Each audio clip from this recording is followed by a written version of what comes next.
1898, Portrait Unearthed, and historians tremble when they enlarge the sisters' hands. The photograph emerged from a cardboard box in the attic of a Savannah estate sale in March 2024. Mrs. Dorothy Williams, the elderly homeowner who had recently passed, had been a collector of historical documents and family memorabilia spanning generations. Her great-nephew, sorting through decades of accumulated belongings, nearly discarded the box before noticing the delicate, sepia-toned image tucked between layers of yellowed newspaper. He brought it to the Savannah Historical Society, where it was cataloged as part of a donation of African American historical materials. The Society's director immediately recognized its potential significance and contacted Dr. Thomas Bennett at the Southern Museum of African American History in Atlanta. Thomas arrived in Savannah on a humid April morning. The photograph awaited him in the climate-controlled archive room, protected now in an acid-free sleeve. He lifted it carefully, his practiced eyes taking in every detail. 3 young women sat in a formal studio arrangement, their postures rigid with the solemnity typical of 19th century photography. They wore their finest dresses, dark fabrics with high collars and long sleeves, modest and dignified. Their faces were serious, unsmiling, as was customary for portraits of that era. The backdrop showed painted columns and draped curtains, standard props for photography studios in the 1890s. A small placard at the bottom of the photograph read, "Savannah, Georgia, 1898. Nothing else, no names, no photographer's mark, no indication of who these women were. Thomas studied their faces first. The sister on the left appeared to be the youngest, perhaps 18 or 19. The middle sister looked slightly older, maybe in her early 20s. The eldest, seated on the right, might have been 25. They shared similar features, high cheekbones, deep-set eyes, full lips, clearly siblings, possibly even born close together in age. Their clothing suggested modest means, but careful preparation. The dresses, while simple, were clean and well-maintained. Small brooches adorned each woman's collar. Their hair was styled conservatively, pulled back from their faces in the fashion of the time. Then Thomas noticed their hands. All 3 women had positioned their hands in their laps, palms turned slightly upward. An unusual pose for the era, when women typically rested their hands palm down or folded them together. Thomas leaned closer, then reached for his magnifying glass. His breath caught in his throat. Even without magnification, the scars were visible. But under the glass, they became impossible to ignore. Deep lines crossed each palm, running in irregular patterns across fingers and knuckles. The skin texture was uneven, suggesting old burns or wounds that had healed poorly. On the youngest sister's right hand, the pinky finger bent at an unnatural angle, clearly broken and never properly set. Thomas set down the magnifying glass and picked up his phone.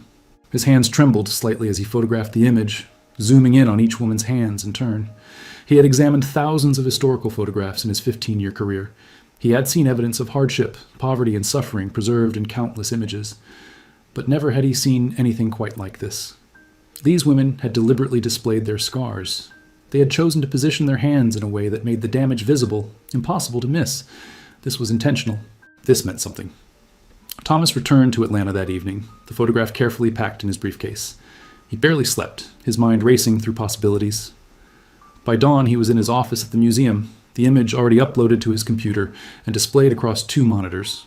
He began the painstaking work of enhancement, adjusting contrast and sharpness to reveal every detail the original photograph held. Under digital magnification, the scars became even more pronounced.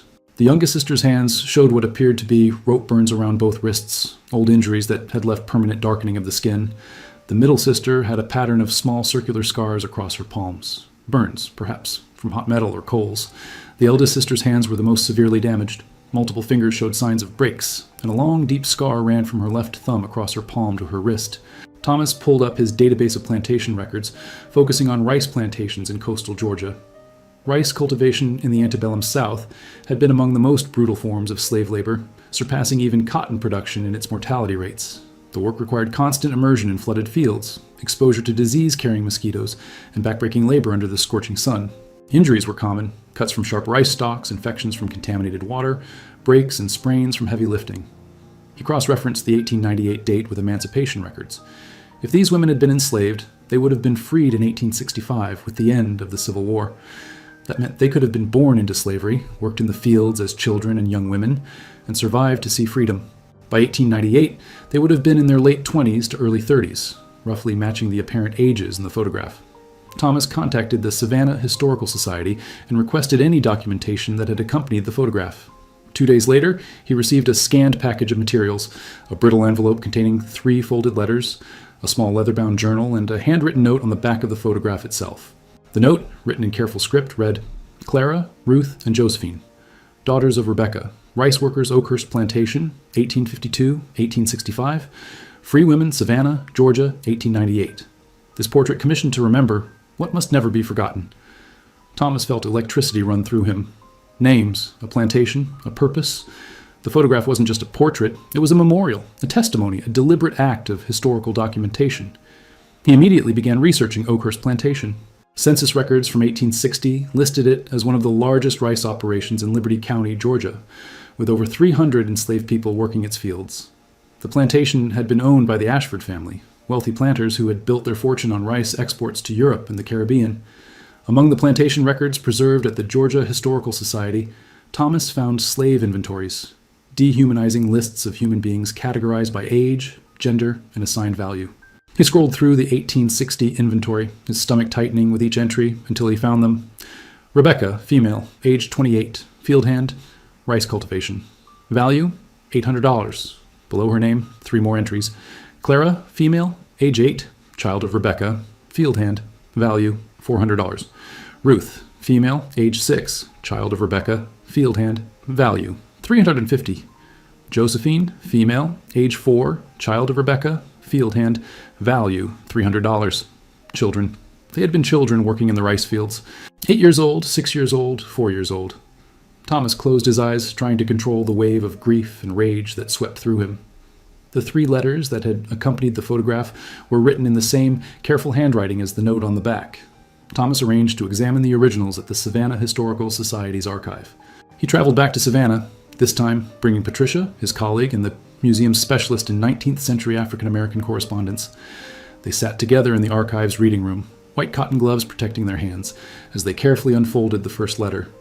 It was dated May 15th, 1898, addressed to whom it may concern, and signed by Clara. Patricia read aloud, "My name is Clara, and I am writing this to explain the photograph we have commissioned.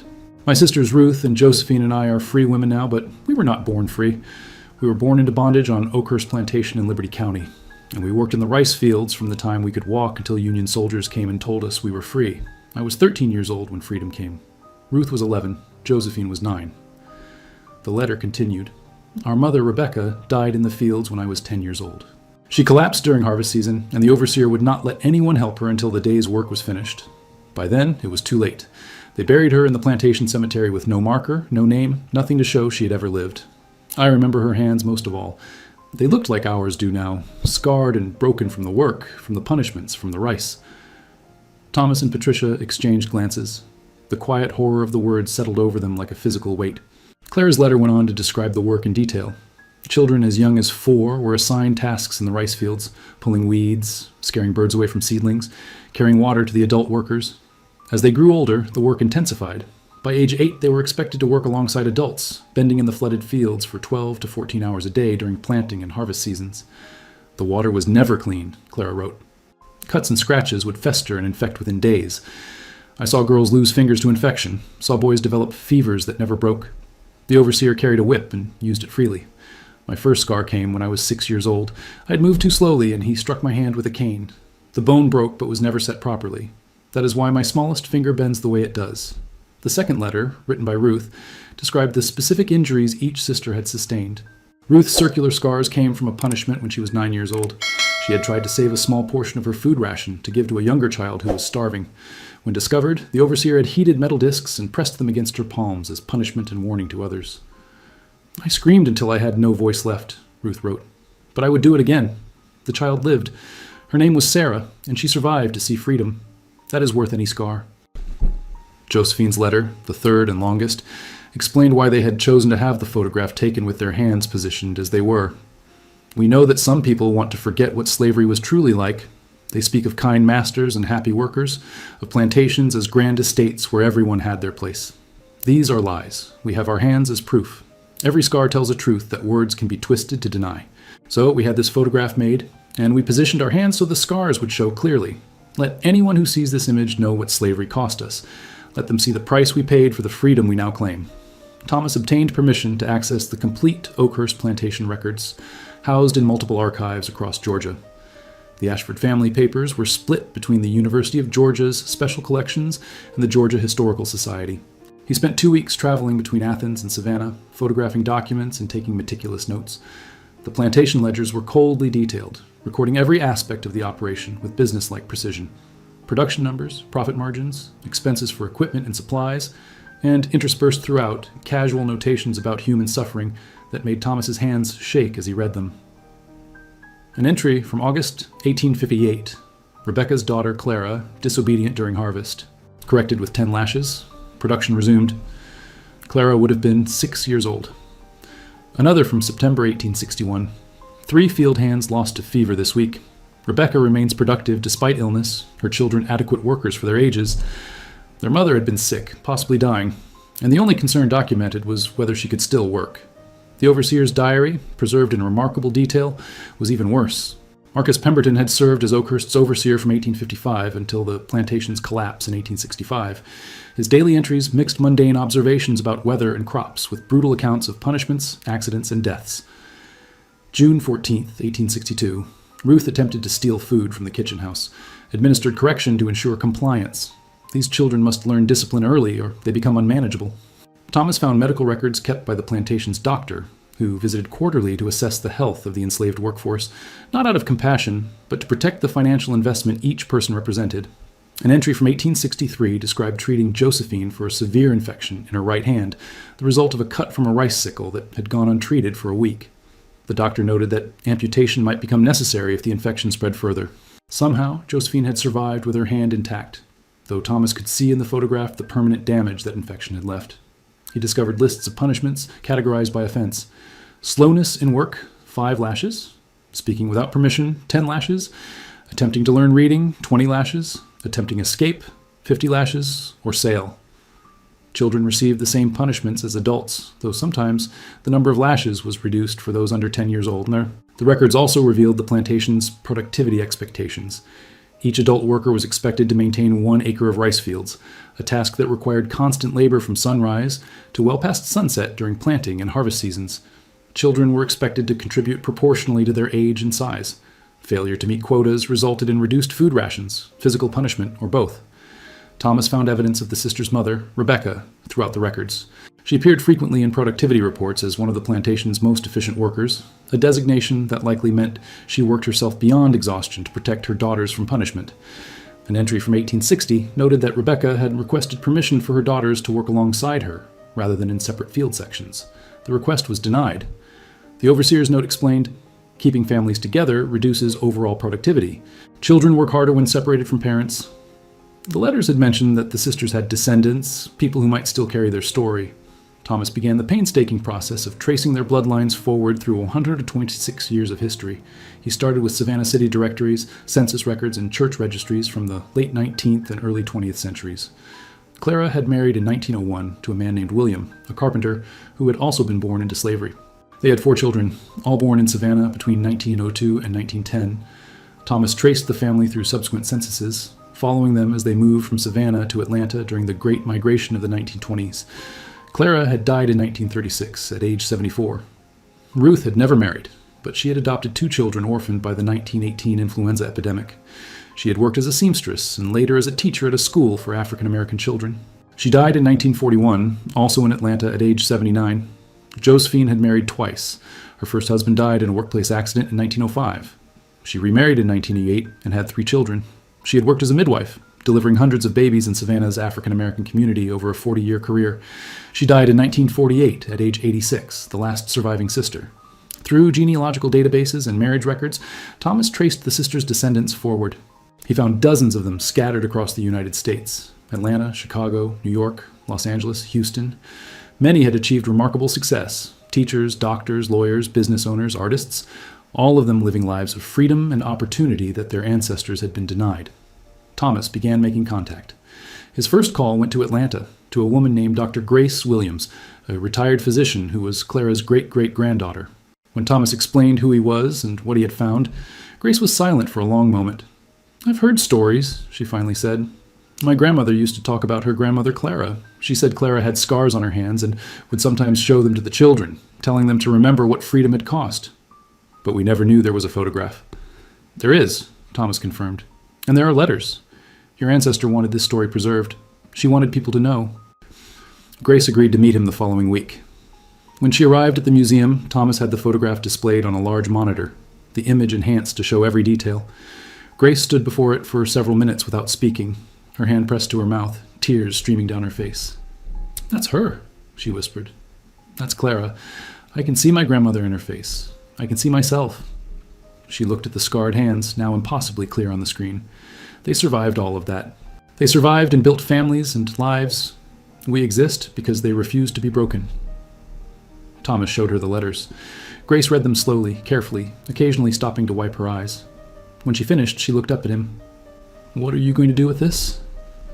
"Tell their story," Thomas said, "if you'll give me permission. I want to create an exhibition, publish the research, make sure people understand what these women endured and what they achieved." Grace nodded. "They wanted to be remembered. They created this photograph as testimony. Yes, you have my permission. Tell the world what they survived." As Thomas continued his research, he discovered that the sisters hadn't simply survived their enslavement.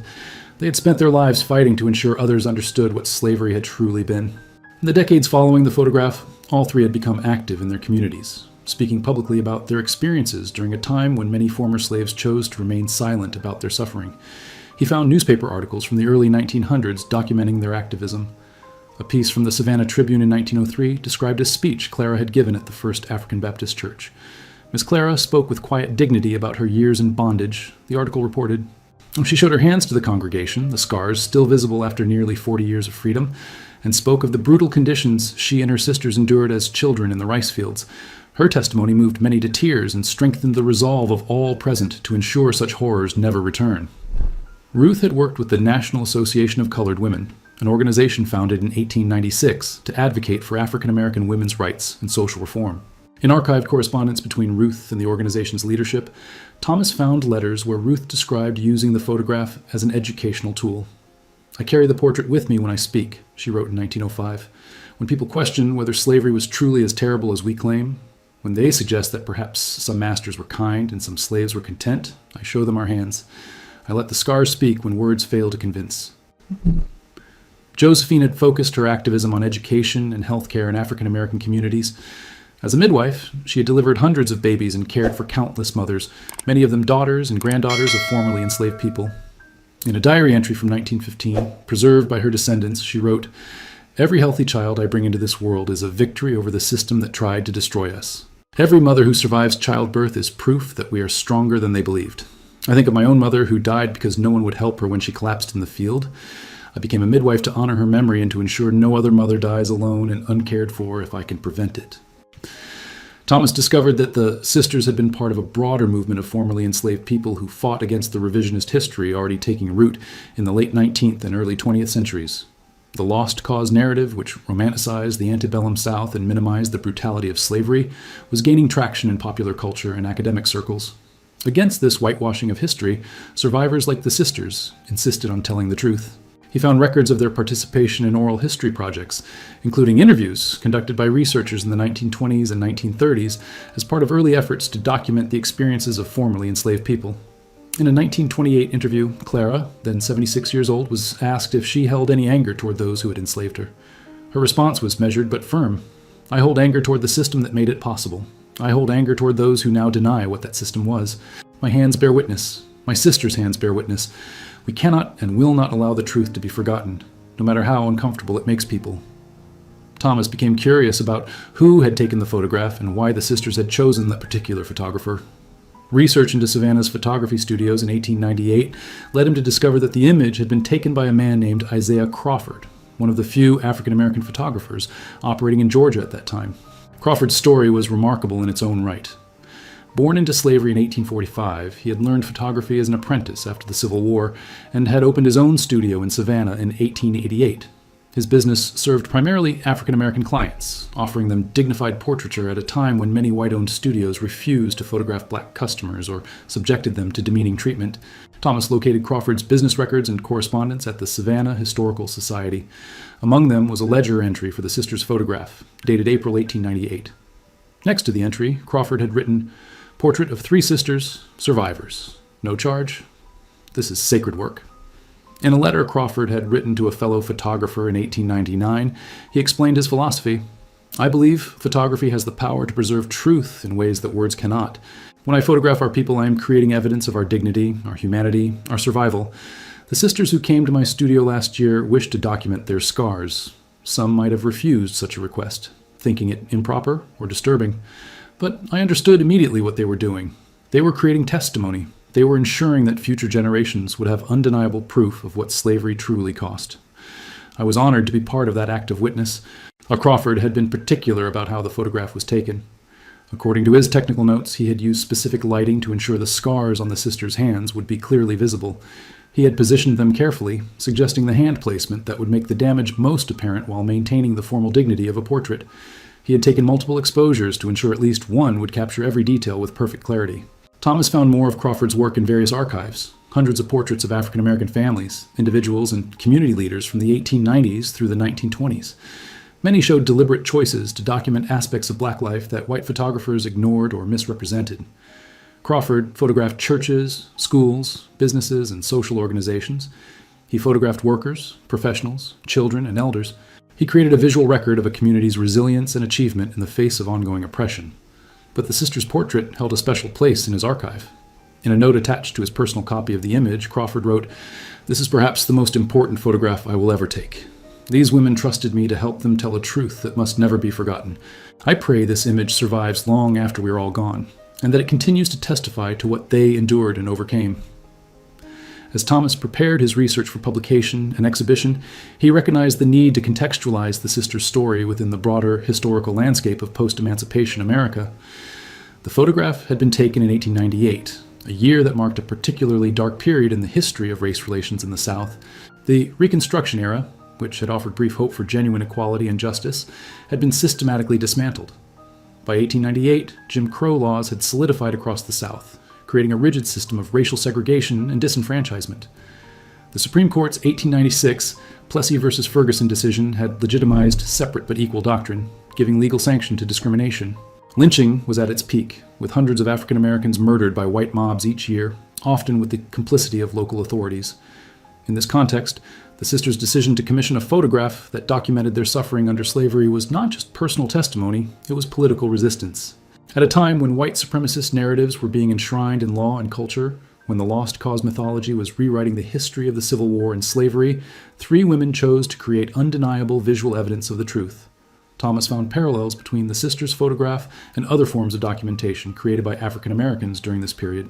Frederick Douglass, who died in 1895, had been one of the most photographed Americans of the 19th century, deliberately using photography to counter racist caricatures and assert black humanity and dignity.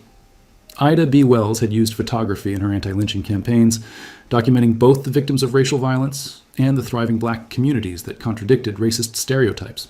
The sisters were part of this tradition of using visual evidence as a tool of resistance and truth-telling. But their approach was unique in its willingness to show not just achievement and dignity, but also suffering and trauma. They refused to allow their scars to be hidden or forgotten. Thomas also researched the rice plantation system specifically, understanding that this context was crucial to interpreting the sisters' injuries. Rice cultivation in the South Carolina and Georgia Lowcountry had been among the deadliest forms of agricultural labor in the Americas. The work required enslaved people to stand in flooded fields for hours at a time, often in water up to their knees or waist. Disease was rampant. Malaria, dysentery, and other illnesses spread quickly in the standing water and humid conditions. The mortality rate on rice plantations exceeded that of sugar plantations, which were notorious for their brutality. Children were particularly vulnerable. Many died before reaching adolescence. Those who survived, like the sisters, bore permanent physical evidence of the trauma they had endured. By 1898, most rice plantations in Georgia had ceased operation, unable to compete with rice production in other parts of the world and unable to maintain profitability without enslaved labor. Oakhurst Plantation had been abandoned in 1866, its fields reverting to wetlands. The Ashford family had moved away, their wealth diminished but not destroyed. They left behind no memorials to the hundreds of people who had died building their fortune. But Clara, Ruth, and Josephine had created their own memorial. The photograph was their monument, more lasting than any marble statue, more truthful than any historical marker. Thomas spent 4 months developing the exhibition, working closely with the museum's design team and several descendants of the sisters. The exhibition would be titled Testimony and Scars, the Story of Clara, Ruth, and Josephine, and would occupy the museum's main gallery space. The centerpiece would be the photograph itself, enlarged to nearly life-size and displayed with careful lighting that replicated Isaiah Crawford's original technique. Visitors would be able to see every detail, not just the scars, but the sisters' faces, their clothing, their posture. The image would be presented not as an object of pity, but as an act of defiance and documentation. Surrounding the photograph would be the context, plantation records showing the sisters as children, the overseer's brutal diary entries, the letters explaining why they chose to document their scars, Crawford's correspondence about the importance of the photograph. Interactive displays would allow visitors to explore rice plantation labor, the physics of the work, the medical consequences of the injuries enslaved people sustained. But Thomas and his team were careful to balance the documentation of trauma with the celebration of survival and resistance. The exhibition would also showcase what the sisters accomplished after emancipation: Clara's community organizing, Ruth's work in education, Josephine's career as a midwife. It would trace their descendants forward, showing family trees that extended to the present day, demonstrating that the sisters' survival had made possible the lives of hundreds of people who came after them. Dr. Grace Williams, Clara's great-great-granddaughter, helped curate a section on the sisters' legacy. She gathered photographs, documents, and stories from dozens of descendants. Together, they created a wall of family photographs spanning from 1898 to 2024, a visual timeline showing how one family had grown and flourished despite the trauma at its roots. Thomas also worked with scholars to create educational materials for schools. The exhibition would include a curriculum guide for teachers, helping them use the sisters' story to teach about slavery, Reconstruction, Jim Crow, and the ongoing struggle for racial justice. The materials were designed to be age-appropriate for different grade levels while never shying away from the truth of what the sisters had endured. 2 weeks before the exhibition's opening, Thomas held a private preview for the descendants. More than 60 people attended, representing 4 generations of Clara, Ruth, and Josephine's families. They walked through the gallery in silence at first, taking in the magnitude of what had been assembled. When they reached the enlarged photograph, the room fell completely quiet. Grace stood at the front, her hand reaching out as if to touch her ancestors' scarred hands. Behind her, a young girl, Grace's great-granddaughter, Clara's great-great-great-great-granddaughter, asked in a small voice, "Did that really happen to them?" Grace knelt down to the child's level. "Yes, it did. And they survived it. And they made sure we would know about it. That's why we're here. That's why this matters." The exhibition opened in October 2024, exactly 126 years after the photograph had been taken. Media coverage was extensive. Local, national, and international news organizations sent reporters. The story resonated deeply. 3 women who had survived slavery's brutality, who had chosen to document their scars, who had created testimony that survived more than a century. On opening day, the line to enter the museum stretched around the block. Thomas watched as hundreds of people filed through the gallery, many stopping for long periods before the photograph, reading the letters, absorbing the weight of the story. He saw people weeping, holding each other, taking photographs of the displays to share with others who couldn't attend.